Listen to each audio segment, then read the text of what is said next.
Start करते हैं, पैसे भी दे देते हैं, बट बीच में छोड़ के चले जाते हैं। तो आप ऐसा मत करो, थोड़ा स्ट्रांग रहो, थोड़ा मोटिवेटेड रहो। आपने सब कुछ अच्छे से किया, आप अच्छे से पढ़े, आपने एग्जाम फर्स्ट अटेम्प्ट में निकाल ली, तो आप लगभग मैं सबसे पहली थी, तो मैं किसको क्या ही पूछूं कि एग्जैक्ट क्या होता है। लेकिन अभी आपके पास इतना अच्छा भी आपके पास हथियार है, आपके पास यूट्यूब ने कुछ किया है ना, आप चाहे छोटी से छोटी क्यों ना चीज हो, आप उसको अप्रिशिएट करो। आपने अपने ऑब्स्टिकल्स को क्रॉस किए ना, तो आप उसको अप्रिशिएट करो। मेरा चालू हो गया प्रोसेस, और ऐसे करके प्रोसेस में लगभग मुझे चार मंथ्स लग गए नियर अबाउट। उसके बाद मैंने B2 भी दिया, B2 की एग्जाम भी दी, और मैंने B2 भी पास कर लिया। और सरप्राइजिंगली एक बात बताती हूँ मैं, देखो प्रोसेस भी है, ऑलमोस्ट 3 से 4 मंथ में हो जाता है, अगर आपके पास सर्टिफिकेट्स, आपके पास सब कुछ हो, तो डेफिशिएट हो, सब कुछ हो, तो आपको 3-4 महीने में आपका प्रोसेस हो जाएगा लगभग। बट इसमें भी आपको कुछ टर्म्स एंड कंडीशंस होते हैं, जैसे कि आपका डेफिशिएट अगर आ चुका है तो आपका जल्दी हो जाएगा, अगर आपको डेफिशिएट नहीं आया है तो थोड़ा उसमें डेफिशिएट्स में टाइम लगता है। वो जो एक लीगल डॉक्यूमेंट होता है, तो उसको लगभग कभी कभी 1 महीने से लेकर लगभग 3 महीने लग जाते हैं डेफिशिएट आने में। तो कंसल्टेंसी जो है वो पहले ही अप्लाई कर देती है जब आप प्रोसेस में होते हो डेफिशिएट का। और फिर होता है interview, main interview, final interview, जहाँ पे आप जाने वाले हो। अगर इंटरव्यू में भी कैसा होता है, आपका पहले कभी कभी हो सकता है कि आप पहली इंटरव्यू में निकल जाओ, कभी होता है दूसरे इंटरव्यू में निकल, कभी कभी 2-3 इंटरव्यूज भी लग जाते हैं। तो वो भी टाइम इसमें इंक्लूड होता है कि आपका इंटरव्यू आप कितने जल्दी निकाल रहे हो, ठीक है, ये भी इंपॉर्टेंट है। अगर आपका फर्स्ट अटेम्प्ट में निकल गया तो बहुत अच्छा।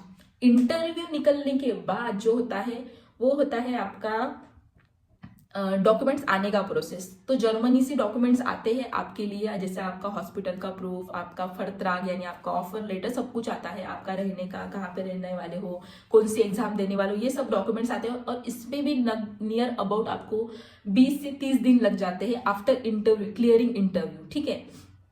और उसके बाद फाइनली आपका वीजा अप्लाई होता है उसके, ठीक है।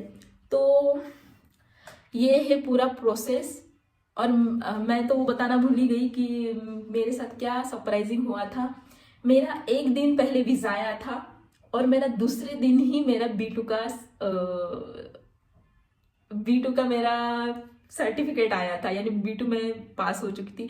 तो मुझे जो मैंने ये 1.5 साल मैंने इतना स्ट्रगल किया, इतना मेरे अप्स एंड डाउन्स चले, इतना मैं रोई, बहुत रोई हूँ मैं। जब मैं फेल होती थी तब मैं रोती थी, बट मैं किसी को दिखा नहीं पाती थी कि हाँ मैं इतना डिमोटिवेट हूँ। क्योंकि पता है क्या, एट द एंड आप किसी को भी कुछ भी मेरा कैसा है, मैं किसी को दिखाती नहीं हूँ कि मैं कौन से स्ट्रेस में हूँ। बट कभी कभी ऐसा होता है कि हम नहीं कंट्रोल कर पाते। एक दिन मैं जब फेल हुई थी, तो मैं इतना जोर से रोने लग गई थी मेरे रूम में कि वो आवाजीवन मेरे घर ऊपर जो रहते हैं उनको भी चला गया था। तो वो भी स्ट्रेस में आ गए थे कि क्या हो गया सोनू को, क्यों इतना रो रही है। ऐसा भी हो जाता है कभी कभी, क्योंकि हम नहीं हाइड कर पाते अपने इमोशंस कभी कभी। तो जितना स्मूथ ये जर्नी दिखती है, एक्चुअली में जितना स्मूथ ये जर्नी दिखती है, उतनी स्मूथ ये जर्नी होती नहीं है। अभी तो भी आपको बहुत इन्फॉर्मेशन है कि आप पहले अपने जो भी कुछ आपके ऑब्स्टिकल्स होंगे या फिर जो भी कुछ आपको डाउट्स होंगे वो आप क्लियर कर सकते हो। लेकिन मेरे टाइम पे ऐसा नहीं था। मैं मेरे डाउट्स किसी और के एक्सपीरियंस पे नहीं मैं क्लियर कर पा रही थी, क्योंकि मैं सबसे पहली थी, तो मैं किसको क्या ही पूछूं कि एग्जैक्ट क्या होता है। लेकिन अभी आपके पास इतना अच्छा, आपके पास हथियार है, आपके पास यूट्यूब है, आपके पास इंस्टाग्राम है, आप रियल लोगों के साथ रियल टच में होके बात कर सकते हो। तो आपके लिए ये बहुत अच्छी चीज है। बात करना चाहता है पर्सनली जो सीरियस हो, मैंने उसके लिए चार्ज रखे हैं 100 रुपए। क्योंकि क्या होता है कि इतने लोग कंटिन्यूअसली मैसेजेस करते हैं, फिर भी मैं सभी लोगों को रिप्लाई दे देती हूँ, बट मैं किसी से कॉल पे बात नहीं कर सकती हूँ। क्योंकि अगर मैं ये सब काम करने लगूँ तो फिर मैं मेरे यहाँ के काम नहीं कर पाऊंगी, मैं मेरे स्टडी नहीं कर पाऊंगी। तो ये आप समझ सकते हो। छोटा सा सेशन बुक करना होगा, ये मैंडेटरी नहीं है, बट कोई होता है ना कि नहीं है, मुझे दीदी आपसे पर्सनली बात करनी है, इंस्टाग्राम पे आप मुझे डीएम करो तो मैं आपके साथ फेस टू फेस सेशन करूंगी भी, अगर आपको नीडेड हो। ये मैंडेटरी नहीं है, अब वैसे आप नॉर्मली डीएम करोगे फिर भी मैं रिप्लाई दे दूंगी, लेकिन मैं कॉल पे किसी से टच नहीं हो सकती हूँ। किसी चीज़ के रिगार्डिंग बात करनी है, जैसे कंसल्टेंसीज हो गया या फिर क्या हो गया, तो आप मेरे से फेस टू फेस मेरा सेशन आप ज्वाइन कर सकते हो, ठीक है। तो ये थी मेरी पूरी जर्नी। बट ये जर्नी जो थी मेरी, जितना मैंने स्ट्रगल किया था मेरे पूरी जर्नी में, वो स्ट्रगल जो था मैंने 2-3 मंथ में मैं इतना मैंने ब्लेस्ड फील किया, इतना ब्लेस्ड, इतना अप्रिशिएबल मैंने फील किया है। जैसे मेरा वीज़ा, लेकिन मैंने वीज़ा आता है वक्त किसी को बताया नहीं था इतना कि मेरा वीज़ा आ गया, क्योंकि मेरी मम्मी ने बोला कंचन अभी मत बता, जब तेरी फ्लाइट होगी तो तभी बता। तो बताया नहीं कि मेरा वीज़ा आ चुका है करके। जब तक मेरी फ्लाइट टिकट का कंफर्म नहीं हुआ तब तक मैंने वीज़ा का अनाउंसमेंट किया ही नहीं था कि मेरा वीज़ा आ गया है करके। बट मेरे जो लव वंस थे, यानी जैसे मेरे बहुत क्लोज थे, मैंने सिर्फ उनको बताया था कि हाँ मेरा वीज़ा आ चुका है, मैं अभी लगभग 1-2 मंथ में मैं जा सकती हूँ, ताकि मैं उनके साथ अच्छे से टाइम स्पेंड कर सकूँ। और सब लोगों ने मेरे लिए बहुत बहुत सारी यादें, बहुत सारी जर्नी में कंट्रीब्यूशन दिया है, चाहे वो मेरे स्टूडेंट्स हो। मेरे स्टूडेंट्स ने मेरे लिए बहुत अच्छे से सब कुछ प्लान किया, बहुत सारा मुझे प्यार दिया। हैप्पी क्लब क्यों ना हो, हैप्पी क्लब ने भी मुझे बहुत सारा प्यार एप्रिशिएशन दिया। मेरे जो भी मेरे फ्रेंड, सभी लोग बहुत खुश थे। और मैंने जो 1 मंथ था ना, वो मेरी जिंदगी का सबसे सुंदर मेरा टाइम था। आपके भी लोग बोलते हैं ना इंस्टाग्राम पे कि दीदी मैं बहुत मिडिल क्लास फैमिली से आता हूँ, मैं मिडिल क्लास फैमिली से बिलोंग करता हूँ, मेरे पापा ने लोन लिया है। तो मेरी भी सिचुएशन सेम थी, सेम ही है ऑलमोस्ट, क्योंकि मैं भी कुछ रिच फैमिली से बिलोंग नहीं। मेरे घर पे भी एक छोटी सी शॉप है, ज़्यादा बड़ी नहीं, छोटी सी बस एक शॉप है, और उसी शॉप पे हमारा सबका जो भी कुछ खर्चा है वही होता है। तो मैं भी आपके जैसी हूँ। तो आप साथ छोटी सी दुकान होने के बावजूद भी उन्होंने कभी मेरे सपनों को नहीं बोला, मुझे हर समय पे मेरा साथ दिया।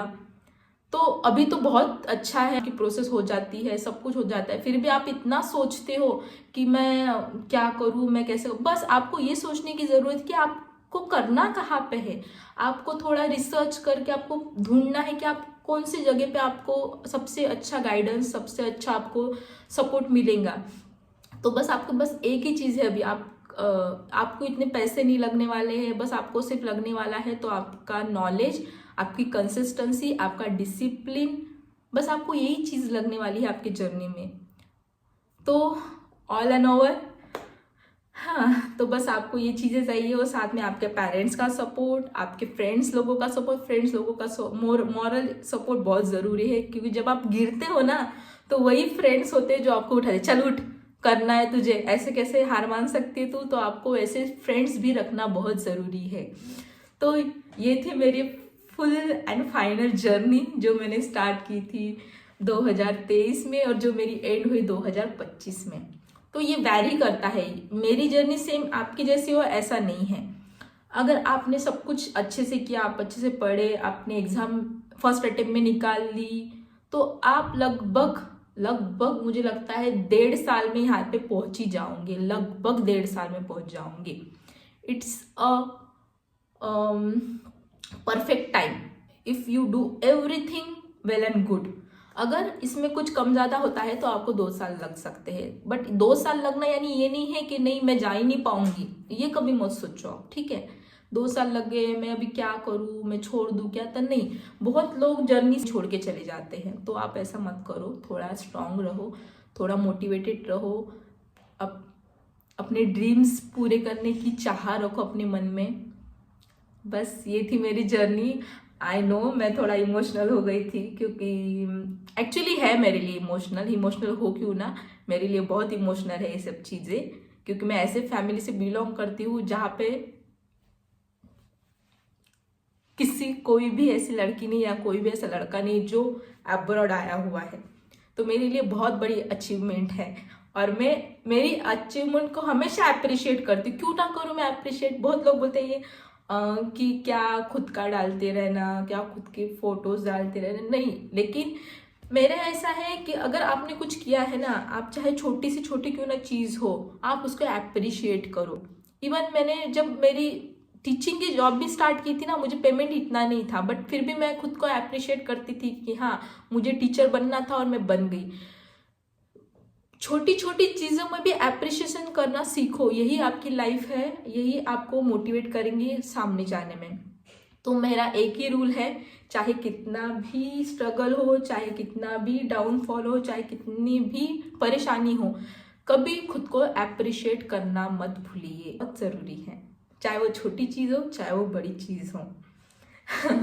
तो अभी मैं ज़्यादा ज्ञान नहीं दूंगी, पहले मैंने बहुत लंबा वीडियो बना चुकी हूँ। एंड आई होप आपको थोड़ा आइडिया लग गया होगा जर्नी कैसी होती है, क्या होती है, क्या क्या ऑब्स्टिकल्स आते हैं। तो ये था मेरा व्लॉग आज का, मेरी जर्नी थी ये इंडिया टू जर्मनी।